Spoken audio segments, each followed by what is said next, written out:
Hello and welcome to our YouTube channel RS classes. तो दोस्तों कैसे हैं आप सभी लोग? आशा करते हैं आप सभी लोग काफ़ी अच्छे होंगे।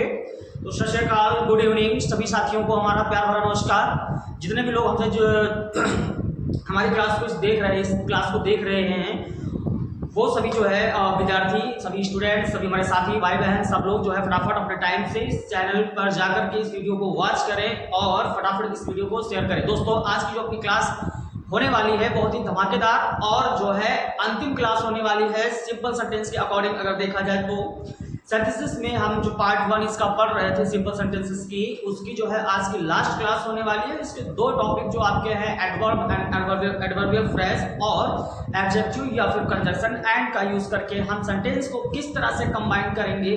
तो आज की क्लास में आज बहुत ही अच्छी तरीके से आप ये चीज सीख पाएंगे, क्योंकि आज जो है कोई भी कॉन्सेप्ट नहीं, क्योंकि आज चलेगा केवल जादू, आज होगा केवल जादू।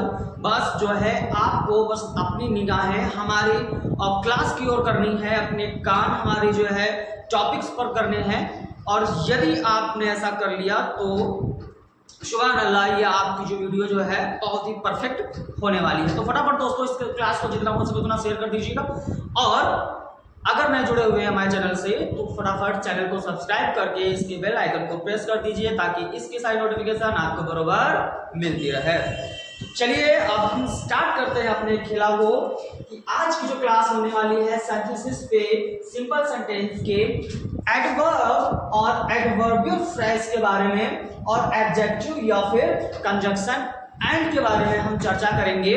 तो दोस्तों चलिए तैयार हो जाइए, फटाफट अपनी कॉपी, अपने नोट्स, अपने पेन को रेडी कर लीजिए और नोट्स बनाने के लिए तत्पर हो जाइए। इसके नोट्स बनाते रहिए, साथ ही साथ हमारे जो है सभी लॉजिक्स को जो छोटे छोटे ट्रिक्स हैं उनको भी फॉलो करते रहिए। तो अब हम शुरू करते हैं अपने क्लास को फटाफट। चलिए अब जो आपका जो है सिंपल सेंटेंस मैं आपको कंबाइन करना बता रहा था सेंटेंसेस के अकॉर्डिंग जो मैं आपको सेंटेंसेस के अकॉर्डिंग जो मैं आपको सिंपल सेंटेंस को कंबाइन करना बता रहा था। Two or more simple sentences को एक सिंपल सेंटेंस बनाने की जो हमारी जो है जद्दोजहद, जो हमारी प्रक्रिया चल रही थी, प्रोसेसिंग चल रही थी, हम उसके लास्ट पड़ाव पर आज हैं। इसका जो है ये छठा नंबर है, इसका ये छठा नंबर है अर्थात नंबर 6 है दोस्तों। यहाँ पे थोड़ा नंबर जो है गलत पड़ गया है। ये आपका टॉपिक जो है वो कौन सा टॉपिक है? टॉपिक आपका ये 6 है, ठीक है। 6 है भैया कि हम 5 यूजेस जो है पढ़ चुके हैं।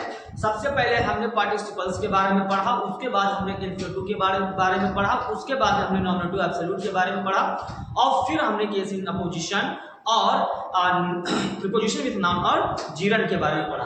तो ये छठा टॉपिक आपका है सिंपल सेंटेंस के अकॉर्डिंग अगर देखा जाए तो। दोस्तों सबसे पहले हम जानेंगे कि एडवर्ब क्या होता है और एडवर्बियल फ्रेज क्या होता है। मेरे बच्चों क्या एडवर्ब आपने पढ़ा होगा, पहले भी आप एडवर्ब के बारे में पढ़ चुके होंगे और एडवर्बियल फ्रेज के बारे में भी आप जानते होंगे, लेकिन फिर भी मैं आपको जो है फिर से इन दोनों टॉपिक से, इन दोनों वर्ड्सों से मैं रूबरू करा देना चाहूंगा।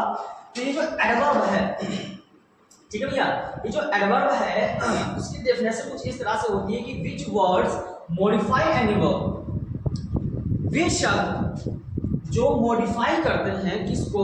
अब वर्ब, एक क्रिया को, मतलब उनकी विशेषता प्रकट करते हैं किसकी? क्रिया की, एडजेक्टिव की, अदर एडवर्ब या फिर किसी अन्य क्रिया विशेषण की, या होल सेंटेंसेस या पूरे वाक्य की विशेषता बताने वाले जो शब्द होते हैं वो कहलाते हैं आपके क्रिया विशेषण, ठीक है। हमने बोला कि ये किसी वर्ब को भी मॉडिफाई करते हैं, किसी एडजेक्टिव को भी मॉडिफाई करते हैं, या कोई अदर एडवर्ब आया हो उसको भी मॉडिफाई करते हैं, और इसके अलावा इसके साथ साथ ये कभी कभार पूरे सेंटेंस को भी मॉडिफाई कर सकते हैं, जैसे अनडाउटेडली होता है आपका, ठीक है। उसी तरीके से आपके कुछ ऐसे आपके एडवर्ब्स होते हैं जो क्रिया के साथ साथ एडजेक्टिव और अन्य क्रिया विशेषण या फिर पूरे सेंटेंस को मॉडिफाई करते हैं, ठीक है। अब दो सेंटेंस यहाँ पे मैंने दे रखी हैं, इसमें एडवर्ब आपको देखना है sentence number 1 and sentence number 2।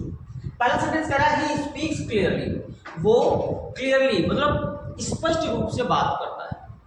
कैसे बात करता है? स्पष्ट रूप से बात करता है। अगर हम वर्ब को देखें तो यहाँ में बात करने का है कि स्पीक क्या है, ये आपका वर्ब का काम कर रहा है और किस तरीके से बात कर रहा है। जब भी आपको एडवर्ब पकड़ना हो तो आप जो दिया कैसे से क्वेश्चन करिए, ठीक है, कब से प्रश्न करिए, कहां से प्रश्न करिए। जब आप इन वर्णों से प्रश्न करेंगे तो आपका क्या मिल जाएगा, एडवर्ब मिल जाएगा। क्या मिल जाएगा, एडवर्ब। हमने कहा कम है, यहां आओ। अब आपको पूछना है कहां से प्रश्न करना है, कहां आओ, यहां। तो ये जो यहां वर्ड है भैया, ये किसी वर्ब को मॉडिफाई कर रहा है, उसकी विशेषता बता रहा है। एक जो एडवर्ब होता है वो किसी वर्ब को मॉडिफाई भी करता है और किसी वर्ब को वेरीफाई भी करता है। समझ सकते हैं, मतलब मॉडिफाई एंड वेरीफाई दोनों चीज। विशेषता या विधि बताना, किसी कार्य की विधि या किसी कार्य के तरीके के बारे में बात करना या किसी कार्य की विशेषताओं के बारे में बताना, उसकी खासियत के बारे में बताना, वो आपका कहलाता है एडवर्ब। सेकंड सेंटेंस देखेंगे भैया, ही रन्स वेरी फास्टली, वो बहुत तेजी से दौड़ता है, बहुत तेजी से दौड़ता है। तो कैसे दौड़ता है भैया, तेजी से। अब यहाँ पे देखिए दौड़ना है ना, अब ये क्या है, दौड़ने की विधि बता रहा है। क्या बता रहा है, दौड़ने के तरीके की बात कर रहा है कि किस तरीके से दौड़ता है। यहाँ पे अगर देखा जाए स्पीक्स क्लियरली, वो स्पष्ट रूप से बात करता है, बोलता है, तो ये बोलने का एक तरीका बता रहा है, ठीक है। तो यहाँ पे देखेंगे जो फास्टली वर्ड दिया हुआ है वो किसको मॉडिफाई कर रहा है भैया, किसको मॉडिफाई कर रहा है, रन्स को। कैसे दौड़ता है, फास्टली, तेजी से दौड़ता है। और अगर पूछा जाए कितना दौड़ता है, तो बहुत दौड़ता है, बहुत तेजी से। कितनी तेजी से, बहुत तेजी से। अगर देखा जाए तो यहाँ पे वेरी भी एडवर्ब है और फास्टली भी एडवर्ब है, यानी कि इस सेंटेंस में एक नहीं पूरे के पूरे दो कह सकते हैं। यहाँ पे एक नहीं दो एडवर्ब हैं। अब कैसे दो एडवर्ब हुए, तो भैया देखो मैं आपको एक जो है तरीका बताता हूँ। जैसे कि आप जो है आप अर्थ को देखते हैं, आप पृथ्वी के बारे में जानते होंगे, आप सूर्य के बारे में जानते होंगे, आप चंद्रमा के बारे में जानते होंगे। तो अगर आपका जो है सूरज है ये, ठीक है, ये आपका सन है मान लीजिएगा, ये आपका क्या है भैया, सन है। अब सन के चारों ओर चक्कर कौन लगाता है, सूरज के चारों चक्कर कौन लगाता है भैया, हमारी पृथ्वी, ठीक है। और अगर हम पृथ्वी की बात करें तो इसके चारों तरफ कौन मूवमेंट करता है, इसकी परिक्रमा कौन करता है भैया, चंद्रमा। हम ज्योग्राफी का टॉपिक नहीं पढ़ा रहे भैया, हम एक ज्योग्राफी का उदाहरण लेके आए हैं आपके लिए कि किस तरीके से एक एडवर्ब किसी दूसरे एडवर्ब को और दूसरा एडवर्ब किसी वर्ब को मॉडिफाई करता है। तो जैसे सन है तो सन की परिक्रमा पृथ्वी करती है और पृथ्वी की परिक्रमा चंद्रमा करती है। तो मेरे बच्चा इतना बताइएगा कि पृथ्वी अगर सूरज की परिक्रमा कर रही है तो उसके साथ साथ चंद्रमा की बात करें तो वो पृथ्वी की परिक्रमा कर रही है, इसके साथ साथ पृथ्वी के साथ साथ वो सूरज की भी परिक्रमा कंप्लीट कर रही है कि नहीं कर रही है ना। तो पृथ्वी के साथ साथ वो सूरज की भी तो परिक्रमा कर रहा है, कौन, चंद्रमा। ठीक वैसे ही मैंने एक वर्ब लिया, मैंने एक वर्ब लिया जो लाइक अ सन, क्या है भैया, लाइक अ सन, सूरज की तरह एक वर्ब ली मैंने। और क्या करा, हमने एक एडवर्ब लिया like a verb, like a earth, हमने एक यहाँ पे एडवर्ब लिया कि ये एडवर्ब किसी वर्ब को मॉडिफाई कर रहा है। और हमने एक और एडवर्ब लिया, एक और एडवर्ब लिया जो कि चंद्रमा की पोजीशन पे रखा गया है और वो इस एडवर्ब को मॉडिफाई कर रहा है। तो चंद्रमा यानी कि एक एडवर्ब है जो इस एडवर्ब को मॉडिफाई कर रहा है और ये एडवर्ब जो इस वर्ब को मॉडिफाई कर रहा है। तो कुल मिलाकर के अगर हम बात करें तो दोनों के दोनों एडवर्ब इसको मॉडिफाई कर रहे हैं या वर्ब को मॉडिफाई कर रहे हैं। मतलब जो हमारा सेकंड एडवर्ब आया हुआ है वो इसके साथ साथ इसकी विशेषता बताने के साथ साथ वर्ब की विशेषता भी बता रहा है। तो हम ये कह सकते हैं कि ये जो हमारा वेरी है ना, ये वेरी भी एडवर्ब है और फास्टली भी एडवर्ब है। वेरी और फास्टली दोनों के दोनों एडवर्ब है और वेरी मॉडिफाई कर रहा है फास्टली को और फास्टली मॉडिफाई कर रहा है रन्स को। ठीक है, ये सूरज, ये पृथ्वी और ये चंद्रमा। अब आप इतना अंदाजा लगा सकते हैं कि यदि सूरज की विशेषता फास्टली बता रहा है तो वेरी जो है फास्टली की विशेषता बता रहा है। अब इस स्थिति में दोनों के दोनों किसकी विशेषता बता रहे हैं कि नहीं बता रहे हैं, रन्स की बता रहे हैं कि नहीं बता रहे ना। क्लियर, समझ में आ गया, उम्मीद करते हैं समझ में आ गया होगा भैया। तो किसी सेंटेंस में आप देखो भयभीत मत होइएगा, कहीं पे बहुत सारे सेंटेंसेस आपको ऐसे मिलेंगे जहाँ पे एक नहीं दो एडवर्ब वर्क कर रहे होंगे। ठीक है, यहाँ पे तो आपका एडवर्ब है, कहीं कहीं पे आपका एडजेक्टिव भी आ जाएगा कि एक एडवर्ब किसी एडजेक्टिव को मॉडिफाई कर रहा है और ये दोनों मिलकर के किसी वर्ब को मॉडिफाई कर रहे हैं, तो ये तो एडवर्ब का फंडा हो गया। चलिए हम आगे बढ़ते हैं। अब हम बात करेंगे एडवर्बियल फ्रेज की। एडवर्बियल फ्रेज की अगर मैं बात करूं तो इसका मतलब क्या होता है भैया, एक क्रिया विशेषण वाक्यांश होता है। क्या होता है? क्रिया विशेषण वाक्यांश होता है। इसका काम भी वही होता है सेंटेंस में किसी वर्ब को मॉडिफाई करना। चलिए इसकी डेफिनेशन को देख लेते हैं। क्या लिखा हुआ है कि adverbial phrase is a group of words. Adverbial phrase is a group of words. Adverbial phrase जो होता है वो एक शब्दों का ऐसा समूह होता है दैट फंक्शंस, जो कार्य करता है एज एन एडवर्ब, एक क्रिया विशेषण की तरह, जो एक क्रिया विशेषण की तरह ही कार्य करता है इन द सेंटेंसेस, वाक्यों में। ठीक है, एडवर्बियल फ्रेज शब्दों का एक वह समूह होता है जो वाक्यों में एडवर्ब की तरह काम करता है, किसी और चीज का काम नहीं करता, किसी और भी कोई और कार्य नहीं करता। ये भी एडवर्ब की तरह ही वर्क करता है, जैसे कि एडवर्ब वर्क करता है सेंटेंस में, वैसे भी एडवर्बियल फ्रेज करता है। लेकिन फर्क दोनों में इतना क्या है कि ये वर्ड आपके अधिकतर सिंगल होते हैं और जो एडवर्बियल फ्रेज होते हैं टू और मोर वर्ड से बने होते हैं, दो या दो से अधिक शब्दों से बने होते हैं, इसलिए इनका क्या हो जाता है, एक वर्ड ग्रुप हो जाता है, एक शब्द समूह हो जाता है। चलिए इसके एग्जांपल्स की बात कर ले। She sang a song with all her heart। She sang a song, उसने गीत गाया with all her heart, अपने पूरे मन से। उसने अपने पूरे मन से क्या करा, गीत गाया। अब अगर हम इसकी बात करें तो सी क्या है, सब्जेक्ट है, सन क्या है, वर्ब है, और सॉन्ग क्या है, ऑब्जेक्ट है। अगर हम इस पार्ट की बात करें तो ये जो विद ऑल हार्ट, ये आपका क्या है भैया, एडवर्बियल फ्रेज है। ये क्या है भैया, एडवर्बियल फ्रेज है। क्योंकि यहाँ पे देखिए आपका, अगर हम बात करें प्रीपोजिशन लगा हुआ ना, प्रीपोजिशन लगा हुआ है ना बच्चा, तो प्रीपोजिशन जब लगा होगा, अगर प्रीपोजिशन लगा होगा तो ये कहलाएगा प्रीपोजिशनल एडवर्ब, फ्रेज कहलाएगा, प्रीपोजिशनल फ्रेज कहलाएगा। अगर इसमें प्रीपोजिशन लगा हुआ है तो ये प्रीपोजिशनल फ्रेज कहलाएगा। विद ऑल हर हार्ट, अपने पूरे मन से, अपने पूरे मन से। ठीक है, ये आपका क्या है भैया, एडवर्बियल फ्रेज है, क्योंकि ये कई सारे शब्दों से बना हुआ है, विद, ऑल, हर और हर्ट। ये चार वर्ड से बना हुआ है एक ग्रुप, और ये क्या कर रहा है, किसी ना किसी वर्ब को मॉडिफाई कर रहा है। ध्यान से देखना है यहाँ पे कि उसने गीत गाया। अब कैसे गाया भैया, विद ऑल हर हर्ट, मतलब अपने पूरे मन से गाया। कैसे गाया, अधिकतर आप जब भी आपको एडवर्ब निकालना हो, एडवर्ब फ्रेज निकालना हो, तो आप कैसे से प्रश्न करिए, आपको सिंपली जो है बहुत ही आसानी से आपको एडवर्ब और एडवर्ब फ्रेज ज्ञात हो जाएगा। क्लियर। अब जो ये वर्ब को मॉडिफाई कर रहा है, किसको मॉडिफाई कर रहा है, वर्ब को। कौन सी वर्ब है यहाँ पे, सन। ठीक है, ये जो पार्ट है, जो आपका ग्रुप दिख रहा है, शब्दों का समूह है, वो आपका सन को मॉडिफाई कर रहा है, यानी कि वर्ब को मॉडिफाई कर रहा है। तो सिंपल सी बात है, क्या हो गया, ये आपका फ्रेज हुआ। किस टाइप का फ्रेज, एडवर्बियल फ्रेज। आप चाहो तो इसको प्रीपोजिशनल फ्रेज भी कह सकते हैं। क्यों, क्योंकि यहाँ पे क्या लगा हुआ है, प्रीपोजिशन विद का यूज किया गया है, इसलिए प्रीपोजिशनल आपका जो है फ्रेज कहलाएगा इसके साथ साथ। ठीक है, अगला सेंटेंस देखते हैं, do it at any cost. Do it, इसे करो, एट एनी कॉस्ट, किसी कीमत पर। कैसे करना है, किसी कीमत पर करना है। कैसे से प्रश्न करो, कैसे से प्रश्न करो, आपको उत्तर आ जाएगा, वो एडवर्ब हो जाएगा, कोई आपका एडवर्बियल फ्रेज हो जाएगा। तो कैसे करना है आपको, एट एनी कॉस्ट, किसी भी कीमत पर करना है। और भैया एट एनी कॉस्ट क्या है, एट एनी कॉस्ट क्या है भैया, ग्रुप ऑफ वर्ड, एक शब्दों का समूह है जो प्रीपोजिशन का काम कर रहा है, सॉरी, जो आपका एडवर्ब का काम कर रहा है, एडवर्ब फ्रेज का काम कर रहा है। किसको मॉडिफाई कर रहा है, वर्ब को, डू को मॉडिफाई कर रहा है। कैसे करना है, किसी भी कीमत पर करना है। इसमें कई सारे आपके शब्द लगे हुए, इसका मतलब क्या हुआ, ये आपका एडवर्बियल फ्रेज हो जाएगा। और इसको आप सेकेंड लैंग्वेज में आप प्रीपोजिशनल फ्रेज भी कह सकते हैं। तो मेरे बच्चे, इतना आपको समझ में आ गया कि एडवर्ब क्या होता है और एडवर्बियल फ्रेज क्या होता है, किस तरीके से ये सेंटेंस में वर्क करता है, किसको मॉडिफाई करता है। ठीक है ना, क्लियर। अभी खेला बाकी है, अभी जाने का नहीं, वीडियो पूरा लास्ट तक देखना है, क्योंकि अब जो है शुरू होगा आपका पिक्चर। ये तो ट्रेलर था भैया, ठीक है, ये क्या था, आपका ट्रेलर था। अब हम इसके बाद बताएंगे कैसे सेंटेंस को इनके माध्यम से आपको कंबाइन करना है। क्लियर। चलिए,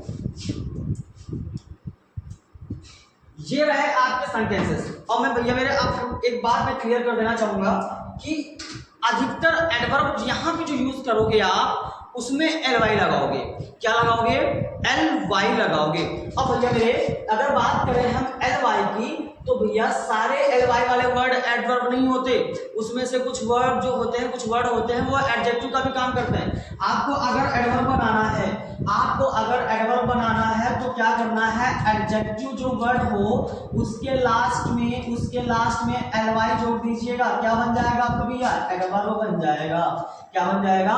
एडवर्ब। और ऐसे एडवर्ब अधिकतर क्या होते हैं? एडवर्ब ऑफ मैनर होते हैं, जो तरीका या विधि बता रहे होते हैं किसी क्रिया की। ठीक है, एडजेक्टिव में एल वाई लगाओगे तो आपको एडवर्ब मिल जाएगा। ठीक है, क्लियर? अगर आपने नाउन, अगर कोई वर्ड दे रखा है, नाउन है, और उसमें आपने एल वाई लगा दिया तो वो एडवर्ब नहीं कहलाएगा, वो कहलाएगा भैया एडजेक्टिव। क्या कहलाएगा? वो एडजेक्टिव कहलाएगा। अगर आपने किसी संज्ञा में, किसी नाउन में एल वाई जोड़ दिया तो उसमें क्या हो जाएगा भैया? वो एडजेक्टिव बन जाएगा आपका। ठीक है, तो इतना याद रखना कि सारे एल वाई वाले वर्ड एडवर्ब नहीं होते। ठीक है ना? आपको ये ध्यान रखना होगा कि अगर नाउन में एल वाई आपने लगा दिया तो वो एडजेक्टिव का काम करेगा, एडवर्ब का काम नहीं करेगा। यदि आपने एडजेक्टिव में एल वाई लगाया है तो वो आपका एडवर्ब कहलाएगा, एडवर्ब का वर्क करेगा। तो ये जो सेंटेंसेस आपके सामने दिख रहे हैं, ये जो सेंटेंसेस आपके सामने बच्चों दिख रहे हैं, आपको क्या करना है कि एक सेंटेंस आपका होगा क्लियरली जिसमें वर्ब होगी और दूसरे सेंटेंस में भी वर्ब होगी। ऐसा नहीं दूसरे सेंटेंस में वर्ब नहीं होगी। पहले सेंटेंस में एक ऐसी वर्ब होगी जिसकी विशेषता नेक्स्ट सेंटेंस में या दूसरे सेंटेंस में या तीसरे सेंटेंस में आपको बताई गई होगी। तो जो वर्ब को मॉडिफाई करे उस वर्ड में आपको क्या करना है? एल वाई लगाना है। ठीक है, और जो मॉडिफाई करेगा अधिकतर वो एडजेक्टिव होगा। चलिए हम बात करें पहले सेंटेंस की, द रोज हैज थॉर्न्स। ठीक है, दिस इज सर्टेन। गुलाब के कांटे होते हैं, यह निश्चित है। अब आप बात करेंगे भैया कि गुलाब के होते हैं, क्या होते हैं? कांटे होते हैं, और निश्चित है। क्या निश्चित है? निश्चित है भैया कि गुलाब के कांटे होते हैं। तो आप देखोगे यहाँ पे जो वर्ड दिया हुआ है सर्टेन, क्या दिया हुआ है? वर्ड सर्टेन दिया हुआ है ना। तो सर्टेन को आप क्या करेंगे, इसमें आप, ये आपका एडजेक्टिव है मेरे, इतना याद रखना, ये आपका एडजेक्टिव है। क्या सर्टेन है? ये किसी प्रोनाउन को मॉडिफाई कर रहा है। दिस आपका प्रोनाउन हुआ, ये किसी प्रोनाउन को मॉडिफाई कर रहा है, तो सिंपल सी बात है ये आपका एडजेक्टिव कहलाएगा। और आपको एल वाई लगाना किसमें? हमने पहले क्लियर कर दिया, एडजेक्टिव में लगाना है। ठीक है, तो इसी में आप क्या करोगे? एल वाई लगाओगे। पहला सेंटेंस कंप्लीटली लिखोगे, पूरा का पूरा, द रोज हैज थॉर्न्स। ठीक है, द रोज हैज थॉर्न्स। अब ये जो सर्टेन लिखा हुआ है इसको क्या कर लोगे भैया? सर्टेनली कर दोगे। एल वाई लगा करके बस ऐड कर देना है और कुछ नहीं करना है, बस यही एक छोटा सा जादू है जो आपको यहाँ पे करना होगा। ठीक है, the rose has thorns certainly, निश्चित ही गुलाब के कांटे होते हैं। चलिए, great people serve their country, their service is selfless. ये जो ग्रेट पीपल होते हैं, जो महान लोग होते हैं, सर्व देयर कंट्री, वो अपने देश की सेवा करते हैं। देयर सर्विस इज सेल्फलेस, उनकी जो सेवा होती है वो निस्वार्थ होती है। ठीक है, वो कैसी होती है भैया? निस्वार्थ होती है। तो इस सेंटेंस को जो आप बनाओगे तो ग्रेट पीपल, पहला सेंटेंस आपको क्लियरली करना है, great people serve their country. उसके बाद क्या करना है भैया? ये सब आपको हटा देना है। उस वर्ड को केवल चूज करना है जो एडजेक्टिव का काम कर रहा हो, आपके किसी ना किसी नाउन या प्रोनाउन को मॉडिफाई कर रहा हो। देयर सर्विस, उनकी सेवा निस्वार्थ थी। क्या निस्वार्थ थी? सेवा। सेवा आपका नाउन है भैया, ये नाउन को मॉडिफाई कर रहा था। सिंपल सी बात है, क्या हुआ आपका? एडजेक्टिव हुआ। तो अब आपको क्या करना है? इसी में एल वाई लगा करके लिख देना है, सेल्फलेसली। क्लियर? समझ में आ रहा है ना? चलिए, the river was flowing, its flow was slow. The river was flowing, नदी बह रही थी, उसका फ्लो जो था, बहाव था, वॉज स्लो, वो काफी धीमा था। ठीक है, किसका बहाव धीमा था भैया? नदी का। तो नदी नाउन है और नाउन को मॉडिफाई कौन कर रहा है? स्लो। ठीक है, अब आपको क्या करना है? इसी में एल वाई ऐड करके आपको पहले सेंटेंस के लास्ट में रखना होगा। जैसे द रिवर वॉज फ्लोइंग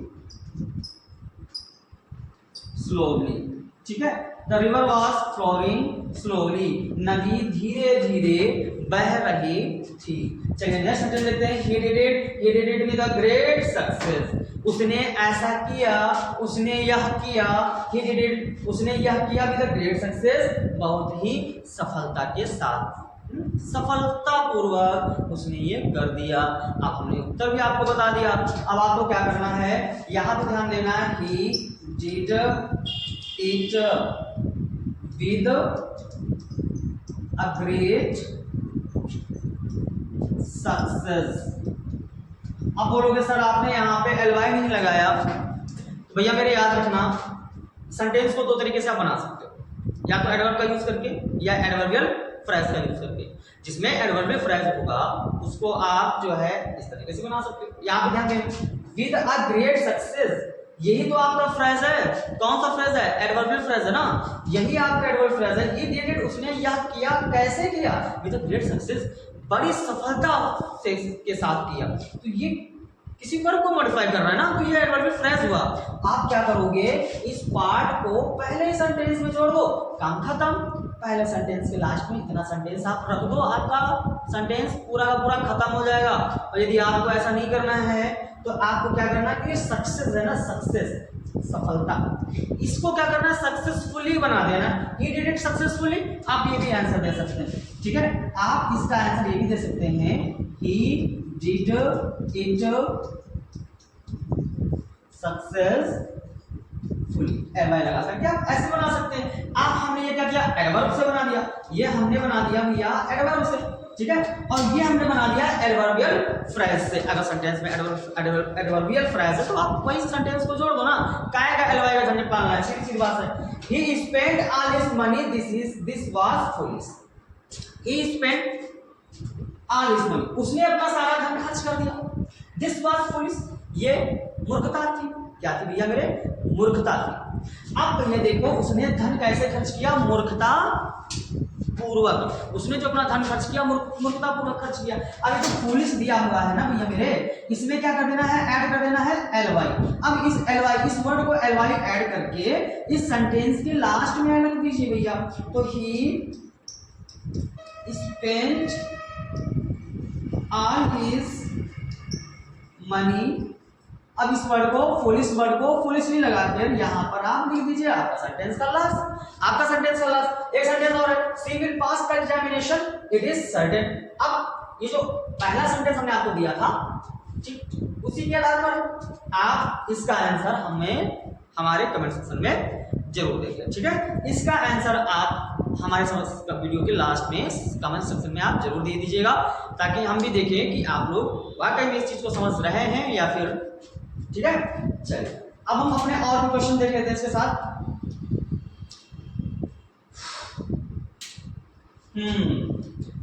तो ये रहा आपका कुछ और sentence. I met my friend in the train, the meeting was unexpected, ठीक है। I met my friend in the train, मैं ट्रेन में अपने एक मित्र से मिला। द मीटिंग वाज अनएक्सपेक्टेड, ये मुलाकात अनएक्सपेक्टेड थी, अर्थात उसकी उम्मीद ही नहीं थी। अब आपको सेंटेंस को बनाना है तो क्या करना भैया, यहाँ देखिए कि I meet my friend in the train. इतना सेंटेंस तो आपको पहले आ रहा होगा कि इसको पहले आपको बना लेना है। आई मीट माय फ्रेंड, ठीक है। सेंटेंस इसको खत्म कर देना है पूरा। I met my friend in the train, इतना समझ में आ रहा है बच्चों। अब इतना करने के बाद में द मीटिंग वाज अनएक्सेप्टेड, जो मीटिंग थी, मुलाकात थी, वो अनएक्सेप्टेड थी। कौन अनएक्सेप्टेड था?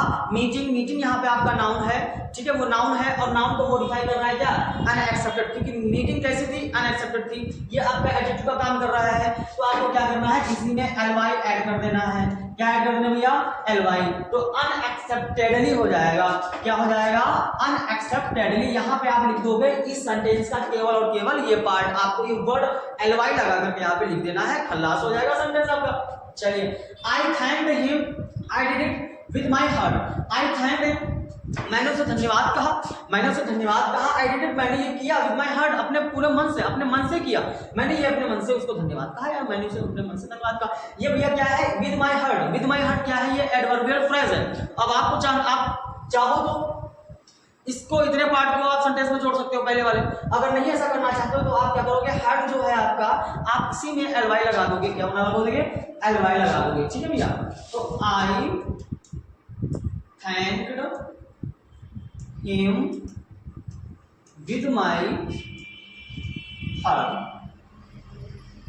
आई thank him with my heart. इतना करने के बाद में अब हम बात करेंगे अगले सेंटेंस की। The leader spoke, he spoke for a few minutes. नेता बोला, वह कुछ मिनट के लिए बोला, वो कुछ मिनट तक बोला। अब यहाँ बात करेंगे भैया फॉर अ फ्यू मिनट्स। ये क्या है भैया, आपका एडवर्बियल फ्रेज है। ये क्या है बंधुआ, एडवर्बियल फ्रेज है या प्रीपोजिशनल फ्रेज है। अब आप क्या करोगे, इस पार्ट को उठाना है, पहले सेंटेंस के लास्ट में पटक देना। ठीक है, पहले सेंटेंस के लास्ट में आपको इसको रख देना है। इतना करने के बाद में आप जो हमने यहाँ पे बॉक्स बनाया भैया वर्ड पर, आपको क्या करना है, उसको लिख देना है। The leader spoke for a few minutes. Clear हो गया भैया इतना? आपको ये टॉपिक समझ में आ गया होगा ना, उम्मीद करते हैं बहुत ही अच्छे समझ में आ गया होगा। अब हम बात करेंगे नेक्स्ट सेंटेंसेस की। ये जो सेंटेंसेस दे रखे हैं ये आपके लिए है, ये सेंटेंस आपके लिए है। आप क्लास को पूरा देखिए और लास्ट में इन एक्सरसाइज की जो 5 सेंटेंस आपके सामने दे रखे हैं इनको आप कंप्लीटली इसको खत्म करिए, इसको बनाइए। ठीक है, अब अगर जो कोई सेंटेंस आपसे नहीं बन पा रहा है या उसमें कोई दिक्कत आ रही है तो आप हमको जो है कमेंट सेक्शन में पूछ सकते हैं, बता सकते हैं। चलिए, ये टॉपिक हुआ खत्म। अब अपना लास्ट टॉपिक आ जाएगा, वो बात करेंगे भैया एडजेक्टिव की। बाय यूजिंग एडजेक्टिव और कंजंक्शन एंड का यूज करना। तो सिंपल शब्दों में बता दूं मैं आपको, एडजेक्टिव क्या होता है। एडजेक्टिव वो वर्ड होता है जो किसी संज्ञा या सर्वनाम की विशेषता बताता है। ठीक है, उसकी खासियत, उसके गुणों को बताता है, वो आपका एडजेक्टिव कहलाता है। क्लियर? चलिए, एडजेक्टिव की क्लास अलग से आपको प्रोवाइड करा दी जाएगी जिसके बारे में आप बहुत ही अच्छे से पढ़ सकते हैं। और भाई मैं एक बात आपसे मैं ये कहना चाहूंगा कि ये जो छोटे छोटे टॉपिक्स होते हैं ना, जिनको आप हल्के में ले लेते हैं, अरे ये तो कक्षा क्लास 2 का टॉपिक है, क्लास 3 का टॉपिक है, क्लास 4 का टॉपिक है, 5th का टॉपिक है, 6th का, 7th का, मैं इंटर में क्यों पढ़ूं, क्यों झंझट पालूं इसको। बहुत विद्यार्थी ऐसे स्टूडेंट्स हैं जो इस चीज को पकड़ना भूल जाते हैं, उसे छोड़ देते हैं, गिव अप कर देते हैं। भैया मेरे आपने क्लास 2 में क्या पढ़ा आपको याद नहीं होगा। ठीक है, अरे यहाँ तो 4-5 दिन पहले आपने क्या पढ़ा वो आपको याद नहीं रहता, तो आप 10 साल पहले पढ़े हो जो आपको खा के याद रहेगा। ठीक है, हम बात कर रहे हैं पार्ट ऑफ स्पीच की। ये ग्रामर की वो मजबूत पकड़ है, वो मजबूत कड़ी है। यदि ये कमजोर हुई तो ग्रामर आपकी डगमगाती नैया की तरह होगी भैया मेरे। इसलिए अगर अपना ग्रामर जो है आपको सॉलिड करना है और ऐसे टॉपिक्स को सीखना है तो पहले आप अपना पार्ट्स ऑफ स्पीच का लॉजिक वो स्ट्रॉन्ग करिए। ठीक है, noun, pronoun, verb, adverb, adjective, preposition, conjunction, interjection और जो है इसके साथ ही साथ जो है आपका आर्टिकल और इंफिनिटिव, सिनोनिम एंड पार्टिसिपल्स, इन चीजों का घोल बनाकर पी जाइए आप लोग। इसको इतनी अच्छे से पढ़िए ताकि अगर आपने ये टॉपिक बहुत ही अच्छे से बारीकी से पढ़े होंगे तो इनमें दिक्कत आपको नहीं आएगी बनाने में। लेकिन यदि आपने पढ़ा और पढ़ के भूल गए और उसको हल्के में छोड़ दिए, उसको लेकर के दोबारा इसका रिवीजन नहीं किया, तो भैया मेरे अभी भी वक्त है, सुधर जाओ, इसको पकड़ लीजिए अच्छे से, इसमें अपनी मजबूती बना लीजिए ताकि आगे चल के दिक्कत ना हो। क्योंकि अभी तो सिंथेसिस आप पढ़ रहे हैं ना, इसके बाद में आपका आएगा भैया ट्रांसफॉर्मेशन। ठीक है, उसके बाद में आपका आएगा सेंटेंस। सेंटेंस में भी इन्हीं पार्ट्स ऑफ स्पीच का खेला होता है। ठीक है, सेंटेंस को किसके अकॉर्डिंग आपको क्या करना है, शुद्ध करना है। सेंटेंस को शुद्ध करना होता है वो भी पार्ट्स ऑफ स्पीच का प्रयोग करके। कहां पे किस टाइप का नाउन होना चाहिए, नाउन होगा तो किस टाइप की वर्ब होगी, अगर सिंगुलर नाउन होगा तो किस टाइप की वर्ब होगी, आपको प्रोनाउन है तो क्या किस टाइप को किस कैटेगरी में कुछ ग्रुप में कैसे रखेंगे, second person, first person, third person को किस तरीके से हमको मैच करना है, उसके अलावा वर्ब को किस तरह से मॉडिफाई करवाना है सेंटेंस में, एडवर्ब कैसे लिखना है, क्या करना है, ये सारा का सारा आपका पार्ट ऑफ स्पीच भैया सिंथेसिस एंड सिंटैक्स में बहुत ही ज्यादा जो है डीप आ जाता है। और यदि आप इसमें खोखले हो तो भैया ये चीजें आपके माइंड के ऊपर से, आपके सर के ऊपर से चली जाएंगी और आपको कुछ भी समझ में नहीं आने वाला। इसलिए आपके पास अगर समय है तो पार्ट्स ऑफ स्पीच बहुत ही अच्छे से स्ट्रॉन्ग कर लीजिए। ठीक है, पढ़ लीजिए, मैं उसकी भी क्लासेस प्रोवाइड करवा दूंगा। और आरएस क्लासेस इसी क्लासेस पे, इसी चैनल पे इसके जो है आपके नाउन्स की जो है क्लासेस पढ़ी हुई है, आप उनको भी दे सकते हैं और एक एक नाउन के बारे में बारीकी से पढ़ भी सकते हैं। समय निकालिए, पढ़ाई पर ध्यान दीजिए क्योंकि आपको भैया टॉपर बनना है। सीधी सी बात है, नहीं टॉपर बन सके भैया मेरे तो 80% के ऊपर तो पहुंच जाओ, ठीक है। टॉपर तो 90% के ऊपर बनेगा जाकर के, लेकिन कम से कम 75 एक को कहते हैं ना सम्मानजनक स्कोर तो ले आओ, ताकि आपका सोसाइटी में थोड़ा जो है नाम बरकरार रहे। वरना 50-60% में आप कुछ नहीं होने वाला भैया। फर्स्ट आप बोलते हो ना, फर्स्ट परसेंट जब पास हो गए, फर्स्ट डिग्री से पास हो गए, फर्स्ट ग्रेड से पास हो गए, इसमें कुछ भी नहीं है। 60-70%, ठीक है। इसके ऊपर जाना होगा आपको, 75 के और ऊपर जाना होगा।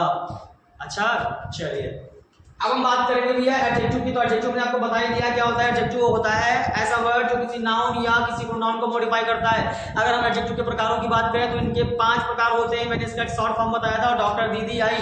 क्या बताया था? डॉक्टर दीदी आई, अर्थात डिस्क्रिप्टिव आपका हो जाएगा, रिस्ट्रिक्टिव आपका हो जाएगा, डेमोन्स्ट्रेटिव आपका हो जाएगा, डिस्ट्रीब्यूटिव एंड आपका हो जाएगा इंट्रोगेटिव, और प्लस पॉइंट में आप रख दीजिए पसेसिव एडजेक्टिव को। क्लियर? ये 5 प्रकार के आपके एडजेक्टिव्स होते हैं। खैर हम इस एडजेक्टिव्स यहाँ पे पढ़ाने वाले नहीं है, हम बात करने वाले हैं किसके, सेंटेंसेस के, सिंपल सेंटेंस के अंतिम पड़ाव की बात करेंगे। यहीं पे हम स्वाहा बोलेंगे, यहीं पे अंतिम आपकी आहुति दी जाएगी किसकी, कंजक्शंस की और एडजेक्टिव की। तो चलिए शुरू करते हैं इसका भी खेला। भैया सेंटेंस की जरा फोकस करना। कुछ रूल्स मैं आपको बता देता हूँ, ये चीज आपको ध्यान रखना है। जब भी आप सिंपल सेंटेंस में एडजेक्टिव का यूज कर रहे हो या कंजक्शन का यूज कर रहे हो, तो एक चीज का ध्यान रखना कि एक वाक्य होगा, एक वाक्य में कोई नाउन होगा, ठीक है, कोई नाउन या प्रोनाउन होगा भैया मेरे, कोई नाउन या प्रोनाउन होगा, कोई नाउन या प्रोनाउन होगा, और उसको मॉडिफाई करने वाला अगला सेंटेंस में आपका एडजेक्टिव मिलेगा।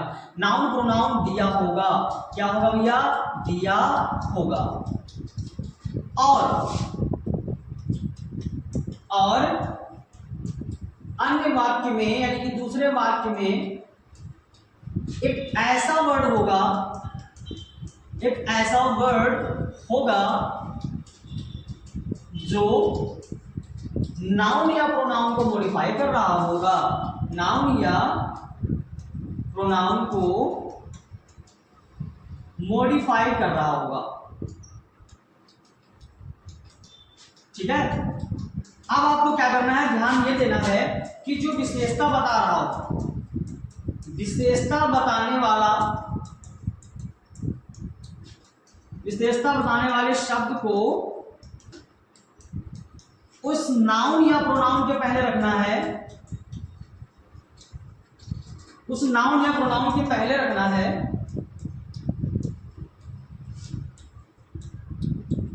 जिसकी वह विशेषता बता रहा हो, जिसकी वह विशेषता बता रहा हो। क्लियर? इतना क्लियर हो गया। एक वाक्य होगा जिसमें आपका नाउन या प्रोनाउन होगा, दूसरे वाक्य में उसकी कोई ना कोई ऐसी बात कही होगी जो उसकी जो विशेषता प्रकट करेगा। तो जो विशेषता प्रकट कर रहा हो उस वर्ड को उठाइए और नाउन या प्रोनाउन से पहले रख दीजिए, बस इतना करना है। और कंजक्शन के लिए आप ध्यान रखना भैया, कंजक्शन के लिए ध्यान रखना ये है कि दो संज्ञाएं जब परस्पर काम कर रही हो, दो संज्ञाएं जब परस्पर काम कर रही हो, दो संज्ञाएं जब परस्पर कार्य कर रही हो या उनमें एक जैसी समानता हो, एक जैसी समानता हो तो एंड का प्रयोग करना है।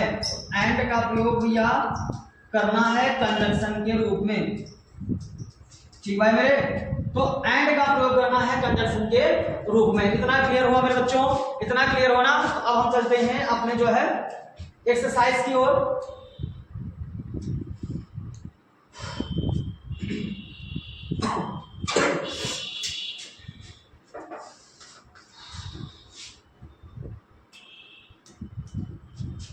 फटाफट देख लेते सेंटेंस को, क्लास को वाइंड अप करते हैं।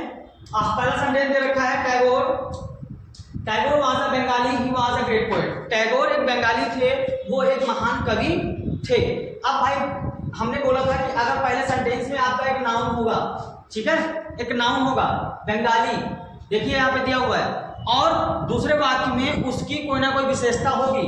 क्या है विशेषता? A great poet. ये किसकी विशेषता है? किसकी?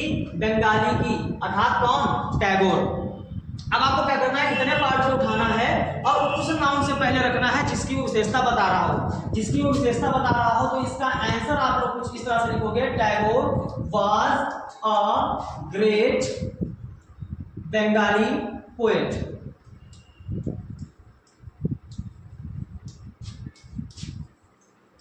अब क्या हुआ, Tagore was a great Bengali poet, जो टैगोर थे वो एक महान बंगाली कवि थे। चलिए नेक्स्ट क्वेश्चन देख लेते हैं। He is my brother, he is intelligent, वह मेरा भाई है, वह बुद्धिमान है। वह मेरा भाई है, वह बुद्धिमान है। तो बुद्धिमान कौन है? मेरा भाई। बुद्धिमान कौन है? मेरा भाई। अभी जो बुद्धिमान जो विशेषता है मेरे भाई की ना, ये मेरे भाई को मॉडिफाई कर रहा है, उसकी विशेषता बता रहा है, तो सिंपल सी बात है एडजेक्टिव है। अब इस वर्ड को उस नाउन के पहले रखना है जिसकी विशेषता बता रहा हूं। तो इसका आंसर क्या होगा भैया? He is my intelligent brother, he is my intelligent brother. Clear? इतना करना है। जो इंटेलिजेंट वर्ड था हमने क्या करा? ब्रदर, ब्रदर से पहले रख दिया। ब्रदर क्या हुआ? भाई आपका नाउन हुआ। ठीक है, अगला देखते हैं। I bought a car, it was blue, मैंने एक कार खरीदी, वो क्या थी? नीली थी। आप सिंपल सी बात है भैया, नीली कौन था? नीली कौन थी? अ कार, मतलब जो मैंने जो गाड़ी खरीदी वो क्या थी? नीली थी। अब एक कार क्या है? आपका नाउन है, और ब्लू कलर ये क्या है? नाउन के बारे में बता रहा है, मॉडिफाई कर रहा है, उसके रंग के बारे में बता रहा है, तो ये आपका एडजेक्टिव हुआ। अब आपको क्या करना है? इस एडजेक्टिव को उस नाउन के पहले रखिए जिसकी वो विशेषता बता रहा हो। तो ये भैया किसकी विशेषता बता रहा है? कार की। तो I bought a blue car, तो इस ब्लू को अर्थात विशेषता बताने वाले वर्ड को उस नाउन से पहले रख दीजिए जिसकी वो विशेषता बता रहा हो। नेक्स्ट देखेंगे sentence, the principal find a boy, the boy was naughty. इसमें देखेंगे द प्रिंसिपल, प्रधानाचार्य ने क्या करा? फाइंड किया। किसको फाइंड किया? नॉटी बॉय को। नॉटी किसकी विशेषता है भैया? बॉय की। तो यहाँ पे करना है फाइंड अ नॉटी बॉय। तो बॉय की विशेषता क्या है भैया? कि वो शरारती है। अब इसी शरारती वर्ड को बॉय से पहले रख दिया जाएगा। The principal find a naughty boy. A lion was hungry, he killed a horse, the horse was black. यहाँ पे 3 सेंटेंसेस दे रखे हैं, अब इसको कैसे बनाना है वो देख लीजिए। अ लॉयन वाज हंग्री, हम बात करेंगे भैया लॉयन कैसा था? हंग्री था, भूखा था। तो ये किसकी विशेषता है? लॉयन की। तो आप क्या करोगे? A hungry lion, a hungry lion, एक भूखे शेर ने, एक भूखे शेर ने भी। ये क्या है? एडजेक्टिव है किसका? लायन का। ये शेर का एडजेक्टिव है, यानी कि शेर की विशेषता है। तो इस वर्ड को उठाना है आपको, इस वर्ड को उठाना है और लायन से पहले रख देना है। ठीक है, अ हंग्री लायन। अब उसके बाद में क्या करना है भैया? Killed, killed a black horse. ठीक है, ब्लैक क्या है? ये घोड़े का कलर है, घोड़े का रंग है। तो जो रंग आपका है ये विशेषता बताएगा, मॉडिफाई करेगा किसको? हॉर्स को। ये घोड़े की ही तो विशेषता है ना। तो आपको क्या करना है? ये जो ब्लैक है ना, ये घोड़े से पहले रखना है। ये ब्लैक जो घोड़े की विशेषता है, और हंग्री ये लायन की विशेषता है। तो हंग्री को लायन से पहले रखना है और ब्लैक को हॉर्स से पहले रखना है। A hungry lion killed a black horse. भूखे शेर ने एक काले घोड़े को मार दिया। ठीक है, अगला देखेंगे। Ram went to Delhi, Shyam went to Delhi. Ram Delhi गया, श्याम दिल्ली गया। अब यहाँ पे देखिए भैया, परस्पर दो संज्ञाओं काम कर रही हैं, दो संज्ञाएं परस्पर काम कर रही हैं एक साथ, क्योंकि राम भी दिल्ली जा रहा है और श्याम भी दिल्ली जा रहा है। तो राम एंड श्याम दो आपके नाउन हैं जो कि परस्पर एक ही कार्य की ओर अग्रसर हैं दिल्ली जाने का। तो आप क्या करोगे? राम एंड श्याम, इन दोनों वर्ड के बीच में आपको एंड लगा देना है। Ram and Shyam, Ram and Shyam went to Delhi, went to Delhi। इस तरीके से सेंटेंस को आप क्या करेंगे? कंबाइन करेंगे। चलिए आगे देखते हैं।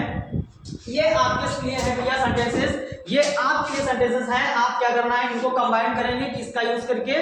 कंजंक्शन या कंजंक्शन एंड का प्रयोग करके, या फिर जो है एडजेक्टिव का प्रयोग करके। मैंने जो है एडवर्बियल फ्रेज, एडवर्ब और एडवर्बियल फ्रेज की भी एक्सरसाइज आपको 5 सेंटेंस समथिंग दे दिए, और कुछ सेंटेंस 7 सेंटेंस इसके भी हैं, और ये भी आपको प्रैक्टिस करना है, क्योंकि भैया पढ़ने के बाद में हमको प्रैक्टिस भी करना आवश्यक होता है। क्योंकि यदि हम उसकी प्रैक्टिस नहीं करेंगे तो वो क्या है, जो हमने देखा, जो हमने सुना, जो हमने पढ़ा, जो एहसास किया, वो सब आपका जो है रफू चक्कर हो जाएगा, गायब हो जाएगा। जाएगा। ठीक है, आई बॉट अ पेन, मैंने एक पेन खरीदा, इट वॉज कॉस्टली, वो क्या था, महंगा था। आई सॉ अ गर्ल, मैंने लड़की को देखा, she was very tall and beautiful, वो बहुत ही लंबी और बहुत ही सुंदर थी। He give a rupee to a man, उसने एक व्यक्ति को 1 रुपया दिया। द मैन वॉज ब्लाइंड, और वो आदमी अंधा था। ही गिव मी मनी, उसने मुझे धन दिया। ही गिव मी फूड, उसने मुझे भोजन दिया। अब आई सॉ द ताज, मैंने ताज देखा। I saw the red fort, मैंने लाल किला देखा। My father brought a cycle, मेरे पिता साइकिल लाए। The cycle was new, cycle क्या थी, नई थी। I saw an old man, he was blind, मैंने एक बूढ़े व्यक्ति को देखा, वह अंधा था। तो पहले सेंटेंस में आपको नाउन मिल जाएगा इजीली, और सेकंड सेंटेंस में उसकी विशेषता मिल जाएगी। और आपको क्या करना है, उस विशेषता को उठा करके उस वर्ड से पहले रखना है जिसकी विशेषता बताएगा। Clear, am I clear? चलिए, आज की क्लास भैया यहीं पे खत्म होती है। और आज जो हमने सीखा, आज हमने पढ़ा, वो सेंटेंसेस का सिंपल सेंटेंस हमने बिल्कुल जड़ से उड़ा दिया। आपका हो गया स्वाहा। अब जो आपकी अगली क्लास आएगी वो आएगी भैया कंपाउंड सेंटेंस के थ्योरी पर, उसके बेसिक्स, उसके जो भी आपकी जो है बहुत ही डीप वर्ड्स, डीप चीजें मैं आपके सामने फिर से लेकर के प्रस्तुत होऊंगा। और कंपाउंड सेंटेंस में किस चीज का ज्यादा बोलबाला होता है उसके बारे में भी मैं आपको डीपली बताऊंगा। तो फिलहाल बने रहिएगा हमारे साथ, डेली के डेली क्लासेस के साथ हमसे जुड़े रहिए। यदि आप हमसे जुड़े रहना चाहते हैं, हमारी क्लास को मिस नहीं करना चाहते, तो उसके लिए आपको इस चैनल को सब्सक्राइब करना होगा और बेल आइकन को प्रेस करना पड़ेगा। अगर बहुत सारे ऐसे विद्यार्थी होते हैं जो आपकी नोटिफिकेशन आ भी जाती है, अरे छोड़ो आने दो क्लास क्या करना है, जिनकी इच्छा नहीं है पढ़ने की। मैं बता दूं, बोर्ड एग्जाम आपका धीरे धीरे आपके पास आ रहा है और उसका आपको स्वागत करना है। स्वागत आप तभी करोगे जब आप फुल तैयार हो जाओगे तब। ठीक है, तो स्वागत करने के लिए आप बहुत अच्छे से आपको तैयार होना है, और वो अच्छे से तैयारी आपकी यहीं पे होगी, राही क्लासेस ऑफलाइन सेंटर पे, या फिर राही क्लासेस या आरएस क्लासेस के रिकॉर्डेड एंड ऑनलाइन क्लासेस में।